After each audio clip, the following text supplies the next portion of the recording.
Film dibuka dengan memperlihatkan seorang pria yang bernama Romeo. Dia merupakan orang paling terkuat nomor 3 di gangsternya. Di sana ia membawa anggota baru yang bernama Bansei. Nantinya orang itu akan menjadi tangan kirinya. Kemudian dia memperkenalkan orang tersebut kepada para petinggi geng. Di sana terdapat Choi yang sedang duduk santai. Choi merupakan orang terkuat nomor 2 di gangsternya. Dan inilah dia orang terkuat nomor 1 di gangsternya. Ia bernama Mantis. Semenjak kecil, Mantis sudah hidup dengan anak berandalan. Dikarenakan kelincahan dan kehebatannya dalam memberantas musuh-musuhnya, sehingga membuatnya menjadi bos gangster. 여보세요? Kemudian Mantis mendapat kabar dari salah satu anak buahnya bahwa mereka telah menemukan seseorang yang Mantis cari-cari selama ini. Mendengar hal tersebut, Mantis dan anak buahnya langsung mendatangi rumah sakit. Oke, sedikit info. Jadi Mantis dan kakaknya sudah dipisahkan sedari kecil. Namun sayangnya pertemuan mereka tidak begitu menyenangkan karena kakaknya sedang mengidap penyakit kanker stadium akhir. Mengetahui hal tersebut, Mantis pun merasa sedih dan bersalah juga atas apa yang telah terjadi kepada kakaknya. Kemudian mereka berdua berbincang-bincang. Kakaknya meminta agar Mantis segera menikah karena ia ingin melihat adiknya bahagia bersama pasangannya. Lantas hal tersebut membuat Mantis agak keberatan. Akan tetapi ia merasa karena hidup kakaknya tidak akan lama lagi, akhirnya ia menuruti semua keinginannya. Kemudian Mantis menyuruh anak buahnya untuk mencari calon pria karena para gangster di sana tidak ada yang bersedia menjadi suaminya. Ya iyalah, hanya orang terkuat nomor 1, gimana coba mau di juga takut gua mah takut dipotong titik gua anjir. Lanjut. 잘 익은 고추 하나만 주라. Tidak lama, Romeo membawa seorang wanita yang berprofesi di bidang kecantikan.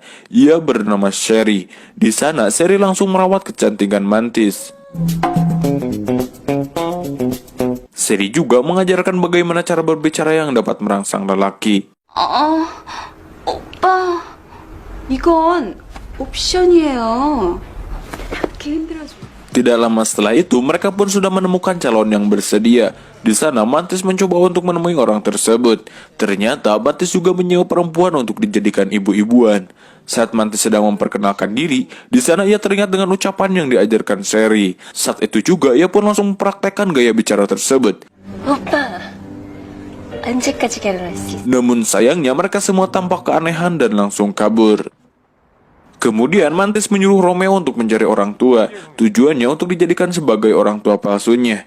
Lalu Mantis mengajak mereka untuk pergi ke rumah sakit. Saat di perjalanan, secara tidak sengaja mobil mereka membanjur para geng jalanan. Lantas geng jalanan tersebut pun langsung menghampiri mereka. Saat Mantis dan Choi keluar, sang supir pun dihajar oleh geng jalanan tersebut. Tapi saat bersamaan, Choi datang dengan santai. Kemudian Choi memukul salah satu dari mereka, sehingga membuat mereka sedikit ketakutan dan mereka pun kabur. Sementara di mobil ada Mantis yang sedang menunggu. Seketika itu juga datang mobil yang melewatinya. Karena mobil Mantis menghali jalan mereka, mereka pun mengeluarkan kata-kata kotor kepadanya. Tentu saja membuat Mantis agak kesal. Akhirnya Mantis mengejar mereka.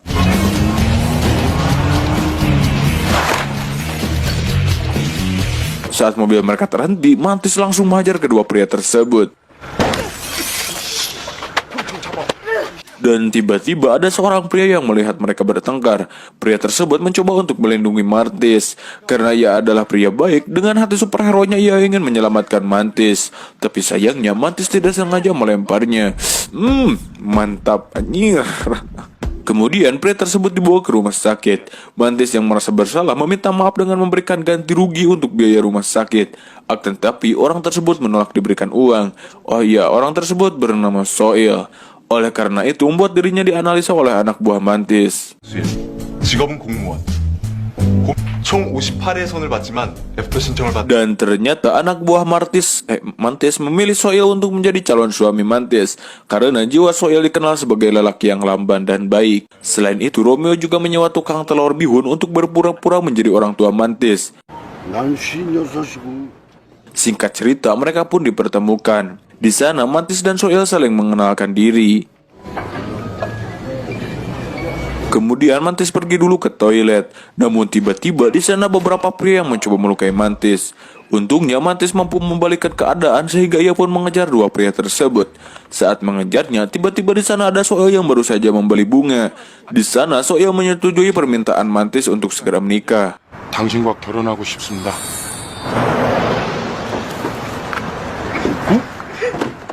Sementara di tempat yang lain, bos dari gangster hiu putih mendapat kabar bahwa Mantis akan menikah. Untuk merayakannya, mereka berencana untuk mengacaukan hari pernikahan Mantis. Oh iya, gangster hiu putih ini bisa dibilang pesaing ketatnya gengsi Mantis lah. Saat di hari pernikahan tiba, para pasukan hiu putih hendak akan mengacaukan acara pernikahan Mantis. Tapi bagusnya anak buah Mantis sudah siap siaga menjaga kekacauan, sehingga mereka harus mengamankan keadaan. Saat resepsi sedang berlangsung, terlihat geng Mantis sedang mengamankan situasi. Dan di sana si MC berkata bahwa itu adalah pertunjukan dari pernikahan ini, walaupun dirinya sudah sadar bahwa itu adalah perkelahian sungguhan. Tujuannya agar tidak membuat panik para tamu di sana.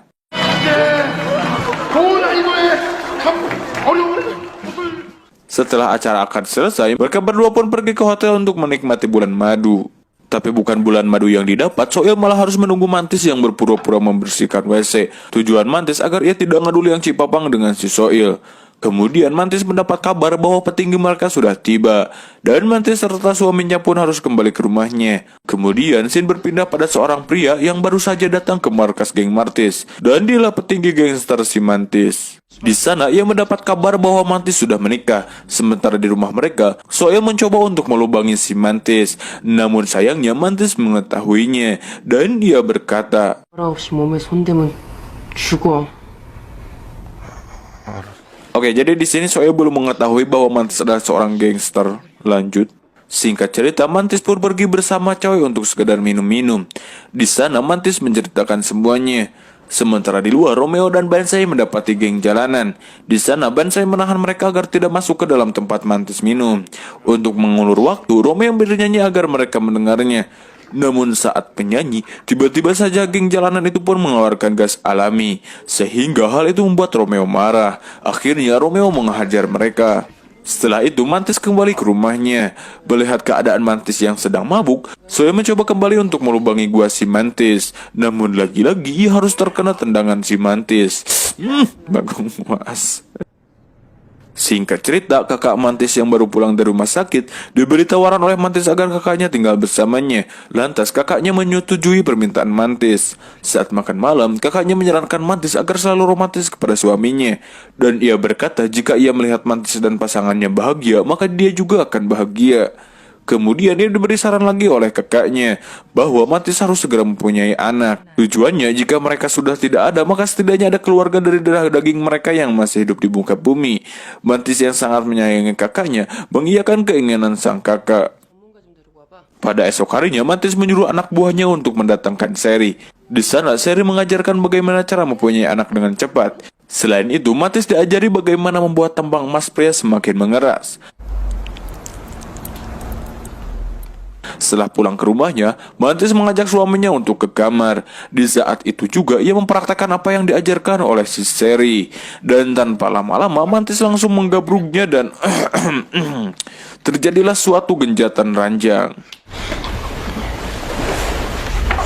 Tapi karena enak, Mantis jadi sering mengajak suaminya untuk melakukan pengecerotan dimanapun dan kapanpun itu. Bagoy. Tujuan itu semua agar Mantis segera hamil. Setelah beberapa hari pembangunan proyek berhasil, akhirnya Mantis pun merayakan dengan para pejabat. Tetapi tiba-tiba datanglah gangster hiu putih untuk mengganggu. Mantis yang tak tahan akhirnya menusuk kepala anggota gangster hiu putih tersebut. Dari kejadian tersebut membuat pimpinan gangster hiu putih murka. Dan akhirnya mereka melakukan pertemuan dengan pimpinan gangster Mantis. Pertemuan tersebut membahas tentang apa yang telah diperbuat oleh Mantis kepada anak buahnya. Sehingga mereka membuat kesepakatan untuk menyelesaikannya secara by one. Dan hari pertarungan pun tiba, di mana Mantis akan melawan anggota geng hiu putih. Mereka pun melakukan perkelahian tersebut secara by one.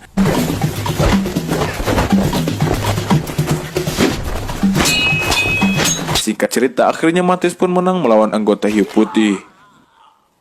Karena banyak luka, akhirnya Mantis pun pergi ke apotek dan tanpa sengaja ia melihat test bag. Kemudian dia membeli barang tersebut, tujuannya untuk mengetes kehamilannya. Dan ternyata Mantis pun positif hamil. Kemudian berita senang ini diberitahukan kepada kakaknya. Kakaknya pun menyarankan agar Mantis bisa menjaga tingkah lakunya dan tidak berkelahi. Tidak lupa Mantis pun menelpon Soil untuk segera pulang. Ketika Soil pulang, ia tak sengaja melihat tato besar di punggung Mantis. Dan dari sinilah akhirnya Soil mengetahui sosok asli dari Mantis, bahwa dirinya adalah orang nomor 2 dari sebuah gangster. Dia juga menceritakan bahwa menikahi Soil hanya untuk memenuhi permintaan kakaknya. Tidak lama kakak Mantis pun meninggal karena penyakitnya sudah semakin parah. 언니랑 얘기하고 셋이서 살 거야. Kemudian kita akan perlihatkan bahwa Romeo akan melamar Sherry, yakni pacarnya.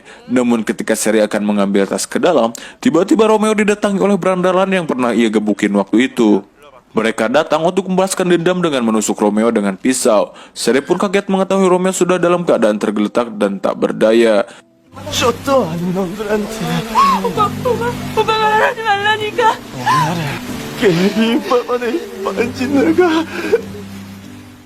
Kemudian Sherry memberitahu Bansai bahwa Romeo sudah meninggal.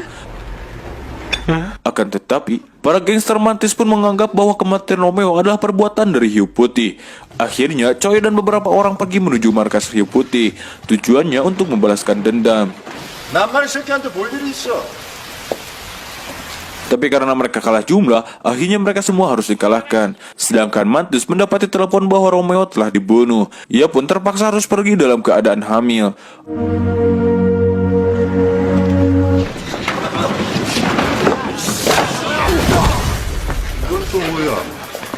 Awalnya perkelahian itu memperlihatkan bahwa Mantis bisa menghabisi mereka semua satu persatu. Namun sayangnya karena jumlah mereka semakin banyak, akhirnya Mantis pun tidak bisa menahannya. Dan ia pun akhirnya dihajar habis-habisan oleh gangster Hiu Putih.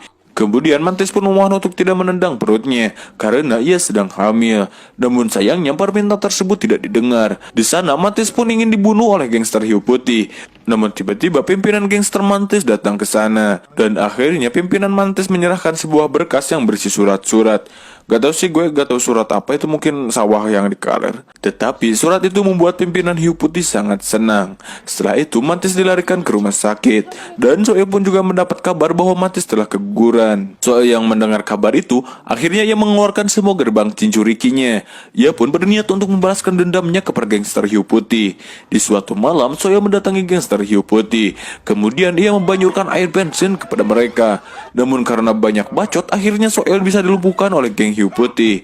Tetapi bodohnya, pimpinan Hiu Putih itu malah mencoba untuk merokok. Dan akhirnya terjadi sebuah kebakaran di tempat itu. Karena kebakaran itu banyak yang terbunuh termasuk pimpinan Hiu Putih. Di akhir film kita akan diperlihatkan bahwa Soil juga telah bergabung ke gangster Mantis. Dan mereka pun akan melakukan perkelahian dengan gangster lain. Dan film ini pun udahan bor.